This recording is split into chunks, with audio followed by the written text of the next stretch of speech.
Miqtë nderuar televizionit të Besa, kudo që jeni, ju përshëndesim nga studiu numër 1 e televizionit dhe jemi në kuadër të emisionit Mysafir në studio, ku bashkarisht do të bisedojmë lidhur me njëri nga projektet e përkraja edukimit të rregullt të fëmijëve të komuniteteve minoritar dhe të riadresuar në komunën e Prizrenit dhe në komunën e Gjakovës. Ky është njëri nga projektet i cili implementohet nga organizata jo qeveritare Nevo Concept, në kaq për të biseduar për projektin e fjalë gjithësisht për komunën e Prizrenit. Sonte kemi të ftuar këtu bashkarisht për të biseduar dhe për të shpalosur pjesë të programit. Me ne dhe me ju janë zonja Afërdita Baxhaku, që është koordinatore e projektit në komunën e Prizrenit, dhe po kështu zonja Valbona Sopaj, mësimdhënëse në kuadër të projektit në fjalë. Bashkarisht do të bisedojmë për të gjitha angazhimet, punët dhe po kështu interesimin e nxënësve për orët shtesë, për mësimin shtesë, për angazhimet cilët tregojnë ata dhe cilët natyrisht koncepti gjithësisht koncepti Nevo Concept po tregon interesim të veçantë për të pasur mundësinë që atyre fëmijëve të radhësuar të mësojnë kushte dhe sa më afërsi më të mirë dhe risocializim në kuadër të shkollës publike. Pra, për një 30 minuta bashkarisht, ose do shta dhe ma shumë nëse do të kemi mundësi, do të jemi kështu së bashku me zonjat e nderuara, duke shpresuar se do të keni mundësi për të mësuar më shumë për pikërisht për këta fëmijë, gjithsesi për socializimin e tyre në kuadër të shkollës publike. Mirë se keni ardhur. Mirë se vjen. Fillimisht po e filloj me ju, koordinatore, sepse me që ju jeni koordinatore e projektit për komunën e Prizrenit. Në fakt, mund të më tregoni pak cila është përfshirja për një ditë pune në kuadër të projektit. Por para se të marrim këtë pyetje, do të ishte mirë që pos prezantimit tim që e bëra ta bëni një prezantim shkurtër tuaj, natyrisht ju dhe mësuesja. Po, jam Afërdita Baxhaku, jam koordinatore e këtij projekti në organizatën jo qeveritare Nevo Concepti. Po, mësuese? Valbona Sopaj, mësimdhënëse në shkollën fillore Nazim Kokollari, Baxhaku. Në Baxhaku. A Baxhakova dhe në Prizren? Në Prizren, po, lagjën Dardania. Në lagjën Dardania, shumë bukur. Por i kthehemi pra koordinatore për të thënë sa mund ta tregoni se çka përfshihet brenda një dite pune në kuadër të projektit, cila është një ditë pune, sa është e vështirë, sa është e lehtë, sa është e këndshme për të punuar. Të punosh me këta fëmijë është një kënaqësi e madhe. Bëj kryesisht monitorimin në klasat të mësimit plotësues, i cili mbahet me nxënësit e riadresuar, si dhe nxënësit tjerë të cilat kanë ngjecje në mësim, në 4 shkollat e Prizrenit, ku dhe implementohet ky projekt. Në shkollën Abdul Frashëri, në shkollën Fadil Hisari, në shkollën Nazim Kokollari, Baxhakova, në lagjën Dardania, si dhe në shkollën Artmëria në Landovic. Përveç monitorimit të këtyre klasave ku mbahet mësimi plotësues, bëjmë edhe organizimin si dhe mbajtjen e aktiviteteve të shumta ndërkulturore me këta nxënës të mësimit plotësues. Sa janë të kyçur ata në aktivitetet të ndërkulturore, sepse përpas mësimit ju do thotë shtes problem ose në fakt u lehtësoni problemet e tyre, i bëni më të këndshëm. Më të këndshëm. Fëmijët jo vetëm që relaksohen në aktivitete ndërkulturore, po ata përfitojnë edhe shumë në bazë të këtyre aktiviteteve, si fitojnë njohuri të ndryshme, se kemi aktivitete të ndryshme. Po, për shembull, tash së shpejti kemi pas ditën e shëndetit të fëmijëve, kemi marrë një ligjëruese e cila ju ka ligjëruar fëmijëve të ciklit të ulët, për higjienën personale, si dhe për ruajtjen e mjedisit ku ata jetojnë. Kjo ma merr mendja që ka qenë shumë domethënëse për fëmijët kanë marrë njohuri mbi higjienën e tyre personale. Do tjetër ndonjë karakteristikë sa i përket një dite pune, çfarë mund ta vëmë? Po, bëjmë regjistrimin e fëmijëve të riadresuar në shkolla, në klasa përkatëse. Përpos këtyre mbajmë edhe provimet klasore, të cilat fëmijët e riadresuar u nështruan provimeve klasore për ato klasa në atë kohë kur ka qenë në mërgim fëmijë. Domethënë një klasë ose 2 klasa. Mësuese, por i kthehemi tek kjo me që koordinatorja e diskutoi ose dha sharime sa i përket punës atyre fëmijëve ose për punën mjeditore të fëmijëve. Në fakt, sipas mendimit juaj, çfarë niveli edukativ janë ata nxënës të riadresuar, çfarë është niveli i tyre, çfarë komunikimi ju bëni personalisht në këtë drejtim dhe ç'është përshtypje ndani nga puna me ta? Ashtu bazën tek fakti se kemi fëmijë të thotë moshav ndryshme, bazën e ato se fëmijët janë kthy këto, edhe ka fëmijë që nuk kanë viju mësime në rregullt kur kanë qenë jashtë vendit, domethënë jashtë Kosovës, kjo ndikon shumë. Kam fëmijë për shembull që për herë të parë mësojnë gjuhën shqipe, kanë problem të shprehur, kanë problem të folur, komunikimi do të jetë ma shumë do të thotë me ata, kemi angazhim më të madh me ta. Unë me punu sa më shumë që t'jenë gjithë fëmijët nivelet barabartë. E si nëse niveli i tyre i komunikimit karshi, do thotë fëmijëve që janë këtu, a është i barabartë apo ndoshta kanë nivel tjetër të edukimit ata? Për shkak të rrethanave të cilët kanë jetuar dhe kanë Po se kam madhe më parë, domethënë varësisht nga periudha kohore, të cilën fëmijët riadhësuar kanë kaluar jashtë vendet, ata kanë nevojë do të thotë më shumë më marrë me ta. Keni kurajo për të marrë, do të thonë, me problemet? Patjetër, e bëjmë punën me shumë qef. Na arrit një rezultat sa më të kënaqshëm. Ashtu. Si vlerësoni bashkëpunimin me zyrtarët e shkollave kur organizoni aktivitetet e projektit? Përmendet 4 shkolla nga këto, besoj se të gjitha keni gjetur për krajen, sepse në fakt ju edhe ndihmoni shkollat përkatëse. Po. Bashkëpunimi është shumë i mirë, sa i përket unë si koordinatore dhe zyrtarët e shkollave, kemi bashkëpunim shumë të ngushtë. Paraprakisht, para çdo aktiviteti i lajmëroj zyrtarët e shkollave për çdo lloj aktiviteti që mbahet në shkollë. Po ashtu, çdo kërkesë tonën ata e miratojnë me kënaqësi, domethënë nuk na hezitojnë asnjëherë, pa kurfar hezitimi i kryejnë të gjitha kërkesat tona, zyrtarët e shkollave. Po ashtu, merren me formimin e komisioneve për provime klasore të nxënësve në bashkëpunim me organizatën tonë, domethënë i regjistrojmë nxënësat në bashkëpunim me sekretarin e shkollës apo me drejtoreshën, me zyrtarët e lartë të shkollave. Kjo është shumë ndihmës për ne, domethënë kemi bashkëpunim me të gjitha shkollat ku unë i koordinoj. Po, bashkëpunimi në shkollat me shumë nxënës është më i lehtë apo në këto më pak nxënës? Ju keni 4 shkollë. Po, mirë, është bashkëpunimi mirë. Edhe me 4 shkollat, me secilën shkollë, po kemi bashkëpunim shumë të mirë.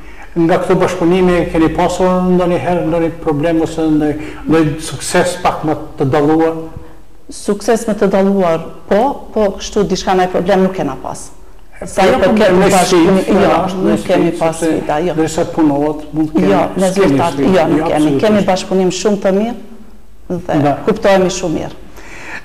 Sa janë të interesuar nxënësit për orët të shtesë kur koordinatoria përmendë disa nga organizimet të ndërkulturore, të cilat tani më i organizon nevoj koncepti dhe në fakt ju si mësuese nga takimi drejt për drejt, nga puna me ta, sa e vlerësoni, sa tregojnë ata domethënë interesim për ato orë shtesë cilat i bëni ju me ta? Çdo ditë kemi interesim edhe më të madh, domethënë që rritet numri i nxënësve që shprehin dëshirë marrë në shtesë. Edhe prind kanë fituar një besim aq të madh sa çdo herë na ndalin te shkolla, a ka mundësi edhe fëmijë me qenë. Do të thotë ata që nuk janë. Edhe ata që nuk janë, po. Për arsye, për shembull, fëmijët shkojnë çdo herë të përgatiten me detyrat, njerëzit në shkollë, shkojnë përgatiten me lënë mësimore, do thotë fëmijët çdo herë kanë shku i përgatiten të nesërmën, domethënë e kanë fjalën për fëmijët që janë në shtesë. Është një interesim shumë i madh. Çfarë në fakt më shumë ju ofronin gjatë kësaj periudhe për orët shtesë? Matematikë më shumë, gjuhë shqipe apo gjuhë të huaja? Në mas pare kemë, do të thotë primare me bë detyrat që u japin gjatë mësimit rregullt. Mvaret kanë dhënë gjuhë shqipe, matematikë, domethënë këtu. Gjithë njësitë mësimore. Gjithë njësitë mësimore. Në varësisht domethënë ku arsimtari paraditës i ka dhënë mësim domethënë për nesër me shkuj përgatiten. Mirë. Koordinatore, cilat janë sfidat me cilat ballafaqoheni gjatë punës suaj, sepse në fakt çdo punë ka një lloj sfide. Patjetër. Qoftë e vogël ose qoftë pak më. Sfida ime si koordinatore dhe problem kyç në këtë projekt është regjistrimi i nxënësve të riadhësuar në shkolla, të cilët nuk posedojnë dokumente nga shteti nga janë kthyer. Sidomos sipas udhëzimit administrativ tani, nuk na lejohet që nxënësit mbi 2 vite që kanë qëndruar jashtë të regjistrojnë në klasat përkatëse apo të nënshtrohet provimeve klasore për ato klasa. Ky problem duhet të diskutohet më gjerë, sepse ose të ndryshohet udhëzimi administrativ ose na duhet një dokument zyrtar ku zyrtarët e shkollave të mund të mbështeten dhe ta zgjidhin këtë problem. A munden zyrtarët e shkollave të sigurojnë një certifikat kësaj natyre? Jo, ata përkërkojnë, po duhet Ministria e Arsimit të na bëjë këtë. Cila është kërkesa në konceptit në kuadër të kësaj kërkese? Kërshi Ministrisë Arsimit. Po, kemi bërë kërkesë edhe atje, jemi në pritje të këtij dokumenti zyrtar apo të ndryshimit të udhëzimit administrativ, se disa raste na kanë mbetur pezull pa u regjistruar nxënësat në bankat shkollore, si dhe nuk po mundem një nënshru provimeve klasore. Kjo është një problem mjaft i madh i cili duhet të shihet sa më shpejt. Kemi numër, po. Si mendoni, po ata tani janë nxënës të rregullt, vazhdojnë të spaku? Po, i kemi sistemu tani përkohësisht si dëgjues në përklasa, si dëgjues, derisa ta marrim një mendim apo një vendim definitiv për regjistrimin e këtyre nxënësve. Kanë mundësi të sigurojnë certifikatat e kësaj natyre? Jo, nuk kanë mundësi, ata nuk posedojnë kurfar dokumentet nga shtetet e jashtme.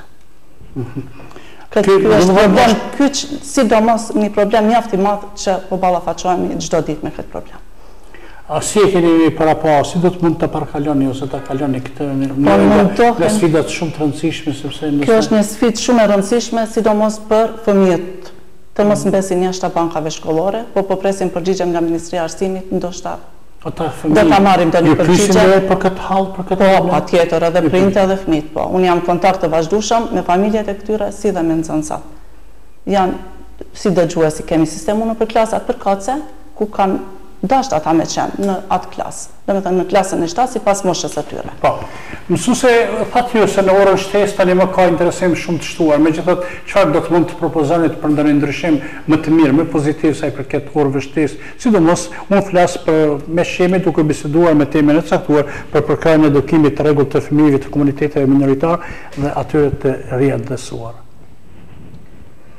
Organizata jo qeveritare, neve koncepti është aq mirë organizuar se ndoshta më ul edhe me det të ra nuk kisha mujt me gjetë një pikë që kërkon ndoshta ndryshim. Unë mendoj që jena të punu mjaft mirë, jena të dhënë maksimumin edhe jena të arrit një rezultat mjaft dëshiruar. A mendoni se në kuadër të orëve shtesë do t'ju duhet pak më shumë orë relaksuese siç tha koordinatorja? Në zakonisht në fillim të orëve e dojmë 15 minuta dhe 15 minuta që në krijohet hapësira një relaks për fëmijët, se ata ju bjen një orar mjaft i gjatë, do të thonë mësimit të rregullt marrin në orë shtesë. Sa vazhdojnë orët të shtesë kryesisht mësuesve? 2 orë kemi mbas mësimit të rregullt. Nuk kanë të gjata, megjithatë. Po, ju bjen e gjatë se për shembull kanë mësimin e rregullt 6 orë, mandej plus 2 orë mësimit plotësues, do thotë është një orë pak i gjatë për fëmijët. Mirë po, e gjejmë atë relaksimin edhe fillojmë me punën. Do thotë ndonjë propozim konkret në këtë drejtim nuk do të kisha mundësi? Nuk do të kisha ashtu. Do të kishit edhe ndoshta sipas mendimit tuaj ndoshta nuk ka arsye. Nuk ka arsye, është gjithçka organizuar shumë mirë. Koordinatorë, cilat janë hapat e ardhshëm që do zhvillohen në kuadër të projektit në fjalë që natyralisht ju po udhëheqni me 4 shkolla jeni tani, a planifikoni të zgjeroni numrin e shkollave apo të shtoni numrin e atyre që? Jo, për momentin do të vazhdoj me këtë shkolla. Në këtë shkolla, mirë po projekti ka mundësi që të vazhdoj edhe më tej, sepse është në leverditë të nxënësve të riadesuar, dhe mendoj që në hapat e ardhshëm të mund të integrojmë të gjithë fëmijët e riadesuar në shkolla, si dhe do të mbajmë aktivitetet të ndryshme. Të fëmijët e riadesuar spaku në këtu 4 shkolla dhe lokalitetet cilat i përkasin janë përfshirë në? Jo, ende nuk janë të përfshirë, dhe në hapat e ardhshëm do të mundohemi të përfshijmë të gjithë si të rregullt, si nxënësat të rregullt. Kemi evidenca që nuk janë përfshirë të gjithë? Po, kemi evidenca që të gjithë nuk janë të përfshirë, këto raste që ka edhe më lartë, kam dëshirë që të gjithë këta të shkojnë në mësim të rregullt. Si mendonin që ka arrini që të rikyqni edhe ata të tjerët, që deri më tani nuk keni arritur që të jenë bashkangjitur në këtë projekt tuaj? Derisa ta marrim çat vendim definitiv nga Ministria e Arsimit.